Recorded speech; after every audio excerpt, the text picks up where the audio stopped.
શ્રી વલ્લભા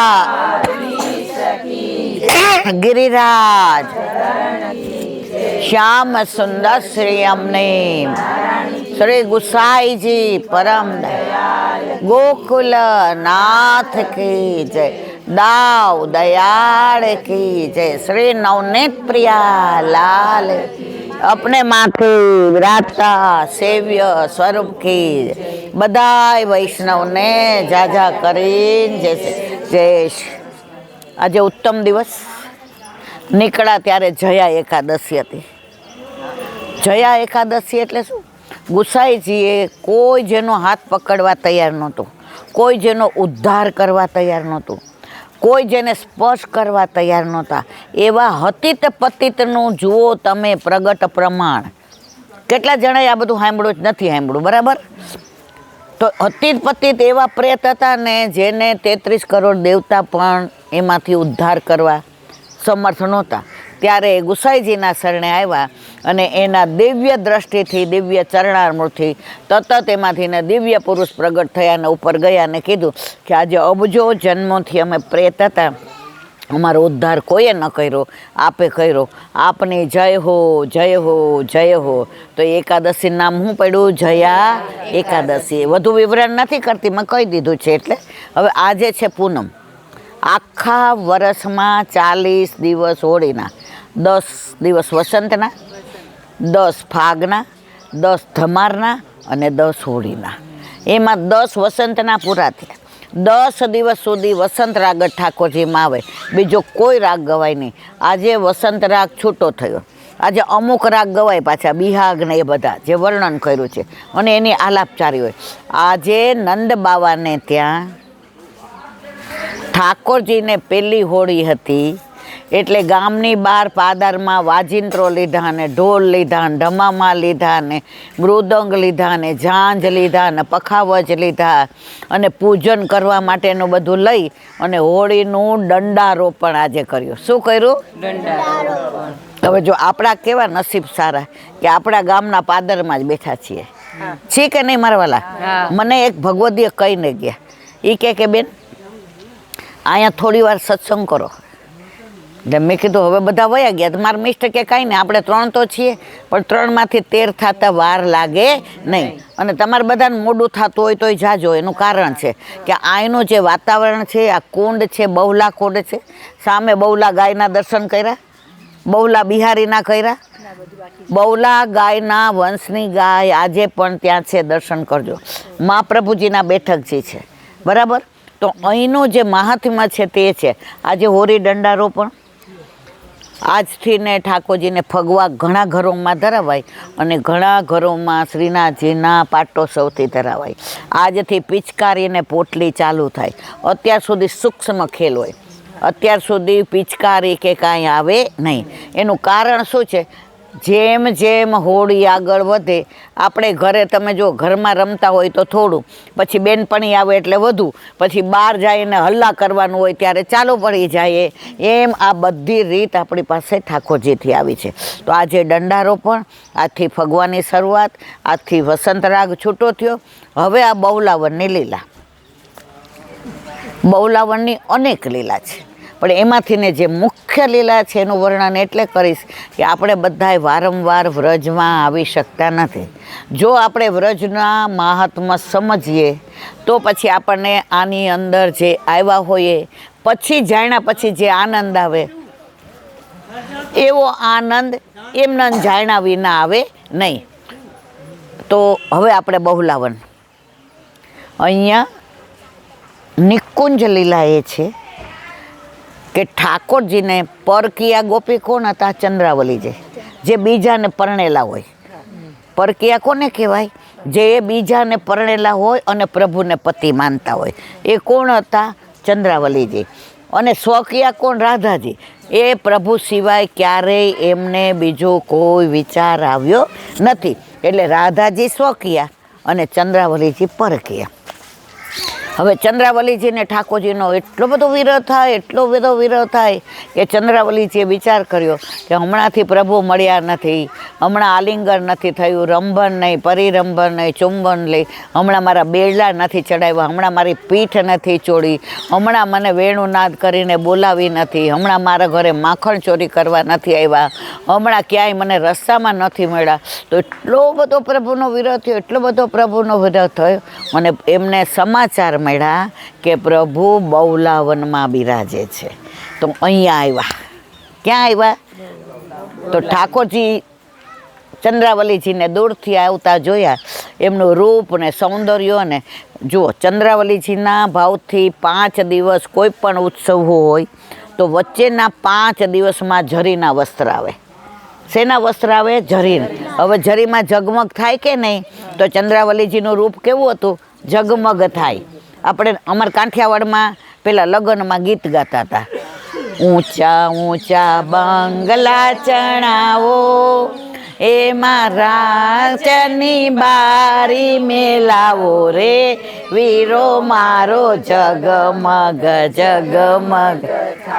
તો ઠાકોરજી ઝગમગ ઝગમગ, એ ઝગમગ કોના ભાવથી થતા હતા? ચંદ્રાવલીજીના ભાવથી. આજની તારીખમાં પણ કાંઈ પણ ઉત્સવ હોય અને બીજો ઉત્સવ આવવાનો હોય તો જે વચ્ચેના 5 દિવસ છે એમાં ઝરીના વસ્ત્ર આવે. કોના ભાવથી આવે? ચંદ્રાવલીજીને. આ ચીબુક કોના ભાવથી આવે? ઠાકોરજીને, ચંદ્રાવલીજીને. એની ભાવના પછી કહું છું તમને, કારણ કે આપણે 1-2 વિડીયો જ લેવા છે, કારણ કે આજે આખો દિવસ આપણને ટાઈમ મળવાનો નથી. એટલે જેને મોડું થતા હોય જાજો મારા વાલા, હું અડધો કલાક કરીશ, બરાબર છે. હવે વાત કરતા હતા ચંદ્રાવલીજીની. એટલે ઠાકોરજીએ દૂરથી જોયા કે આ ચંદ્રાવલીજીની શ્રીઅંગની સુગંધ છે. ચારે બાજુ ચંદ્રાવલીજીના રૂપની એવી ઝાંય પડે છે, એ ઝાંય પડીને એવો પ્રકાશ ઉત્પન્ન થાય છે કે ચંદ્રાવલીજી જાણે ચંદ્ર કી ચાંદની જેમ ચમકી રહ્યા છે. અને એ સ્વરૂપ જોઈને ઠાકોરજી રાજી રાજી થઈ ગયા. અને ચંદ્રાવલીજી આવ્યા તો આવી રીતે જ કદમના વૃક્ષની ઓથે પ્રભુ બિરાજતા હતા. અને ચંદ્રાવલીજી આવીને આમ જોયું એટલે પ્રભુએ કીધું નેત્રથી બિરાજો, બિરાઈ જા. હવે ઘરે તૈયાર થતા હતા ચંદ્રાવલીજી, તો એની સાસુ જોતા હતા મારા જેવા, ઓહો આ તો ક્યાં જાય છે? આવા વસ્ત્ર ને આભૂષણ ને અંબોડો ને વેણી ને આની ચમક તો જો, મારો ગોરધન તો આજે ખેતરે છે, તો આ જાય છે ક્યાં? એટલે હખણા રહ્યા નહીં મારી જેમ. એટલે ચંદ્રાવલી કે આ તો રંગ હાથે પકડવા છે. એટલે પછી કોઈ દિવસ મારા ગોરધનને પૂછ્યા વિના ઘરની બહાર પગ મૂકે નહીં. એટલે પછી જેવા ચંદ્રાવલીજી આવ્યા એટલે હાથમાં લીધી લાકડી અને સાસુમાએ તો કાઢ્યો ઘૂંઘટ અને ઠક ઠક કરતા છેક અહીંયા સુધી આવી ગયા. હવે સામને ચંદ્રાવલીજીને ઠાકોરજી જે રસલીલાની વાતો કરતા હતા, રાસલીલાની વાતો કરતા હતા, સૌંદર્ય નિજગ્રતમની વાતો કરતા હતા, એમના મળવાની વાતો કરતા હતા, એમના રૂપની કરતા હતા, એમાં ઠાકોરજી આમ બેઠા હતા, બિરાજતા હતા અને ચંદ્રાવલીજી આમ હતા જેમ તમે બધા. તો અહીંયા જે બેઠો હોય ને એ સામેથી કોણ આવે ખબર પડે? અહીંયા બેઠા હોય ન તો ચંદ્રાવલીજી તો પ્રભુના જે ભ્રુકુટી ને નેત્રો ને અધર ઓશ ને આમ એની અંદર એટલા તન્મય થઈ ગયા હતા કે ચંદ્રાવલીજીને ખબર નહોતી કે આગળ કોણ છે, પાછળ કોણ છે, અહીંયા છે.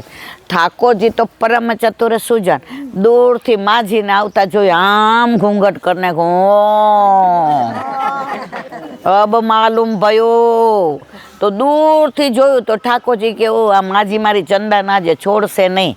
એટલે ઠાકોરજીથી બધું સહન થાય, પણ એમના માટે આપણે પ્રેમ કરતા હોઈએ, એમના માટે બધું છોડતા હોઈએ તો પ્રભુ આપણી રક્ષા કર્યા વિના રહેતા નથી.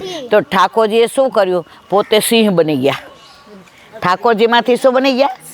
અને ચંદ્રાવલીજીને શું બનાવ્યા? ગાય બનાવી દીધી. અને પછી માજીએ જોયું, ઓ બાપા સિંહ, એ ભાગો ભાગો ભાગો. મને તો પેલા કાળિયો દેખાણો હતો, મને તો પેલો કપટિયો દેખાણો હતો. અરે મેં તો કેવો વેમ કર્યો આના ઉપર. આમાં ક્યાંય મારી વહુએ નથી ને ક્યાંય ઓલો કાળિયો નથી. આ મારા મનના વેમ તો મને આ ઠગક કરીને રસ્તે હું તો કેટલી વાર પડીને આખડી અને ધાપ કરીને વળવા ગયા તો પડ્યા. હવે ઊભા કોણ કરે? ઠાકોરજી દોડીને કે અરે ઓ મૈયા ક્यों અહીંયા આવીએ? તો કે હું તો મારી વહુ ઉપર વેમ કરીને આવી હતી જોવા, तूने कहीं चंदा को देखा? चंदा तो जल भरने घर, तुम्हारी बहू तो कितनी बढ़िया है, जल भरती है, खाना पकाती है, गैया दोती है। मैया आपकी चंदा के गाँव में सब इतनी बढ़िया बात करे, इतनी बढ़िया।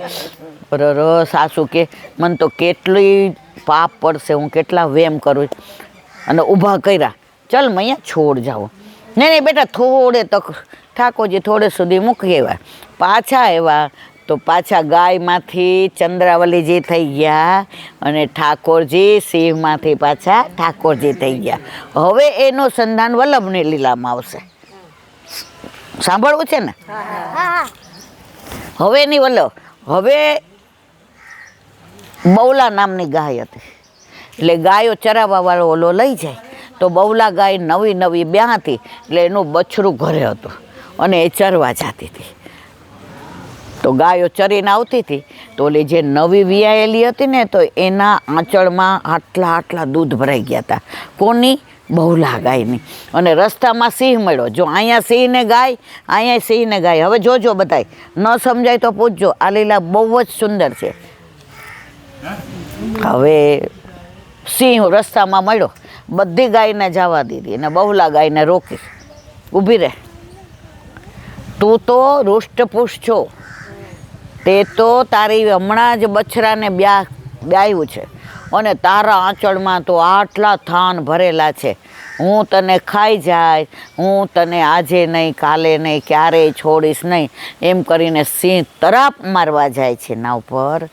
ત્યાં ગાય કહે છે, બહુલા ગાય, સિંહ ભાઈ મને ખાઈ જાજો, જરાય વાંધો નહીં, તમારો ખોરાક તો અમે જ છીએ ને. તો આજે આપનો ખોરાક હું છું. મારું બરાબર પેટ, મારું શરીર, હું પહેલી વાર બ્યાહ છું ને, જે પહેલી વાર બ્યાય ને ગાયને શું કહેવાય? નેચુકી ગાય. તો હું તો નેચુકી ગાય છું પ્રભુની. પણ એક મારી વિનંતી છે. શું? હું હમણાં જ મેં બછરાને જન્મ આપ્યો છે ને, હું એના માટે ચરવા જાઉં છું કે હું વધુ ચરું, મારા થાનમાં વધુ દૂધ આવે તો મારું બછરું રૂષ્ટપુષ્ટ મારાથી વધુ થાય. આમાં સિંહને દયા આવી ગઈ કે પણ હું જાણું કેવી રીતે તું પાછી આવીશ? એ કે હું મારા છોકરાને, મારા બછરાને ધવડાવીને 5 જ મિનિટમાં પાછી આવીશ. તમને મારા વિશ્વાસ હોય? કારણ કે ગાય પ્રભુને બહુ વાલી છે. ગાય માટે ઠાકોરજીએ ગિરાજ ધારણ કર્યો. ગાય માટે થઈને પ્રભુએ ચરણારવિંદમાં ક્યારેય કંઈ મોજડી પહેરી નથી. ગાય માટે થઈને ઠાકોરજી ગમે એની હારે લડી પડે છે. ગાયના દર્શન ન કરે ત્યાં સુધી ઠાકોરજીની સવાર પડતી નથી. ઠાકોરજી ગાયની પૂંછ પકડીને ચાલતા શીખ્યા છે. જ્યારે ઠાકોરજીની નજર લાગે ત્યારે માં ગાયના બછરાથીને નજર ઉતારે છે. તો હવે હું તો એ કૃષ્ણની ગાય છું. તો જો તમને કૃષ્ણ ઉપર વિશ્વાસ હોય તો મારા ઉપર વિશ્વાસ કરો કે હું મારા બછરાને પેટ ભરાવીને પાછી આવીશ. સિંહ કીધું, સારું, મને વિશ્વાસ છે, તું કૃષ્ણની ગાય છો. કૃષ્ણ તો મને વાલો છે, કારણ કે તને જેણે પ્રગટ કરી છે એણે જ મને જન્મ આપ્યો છે. પણ તું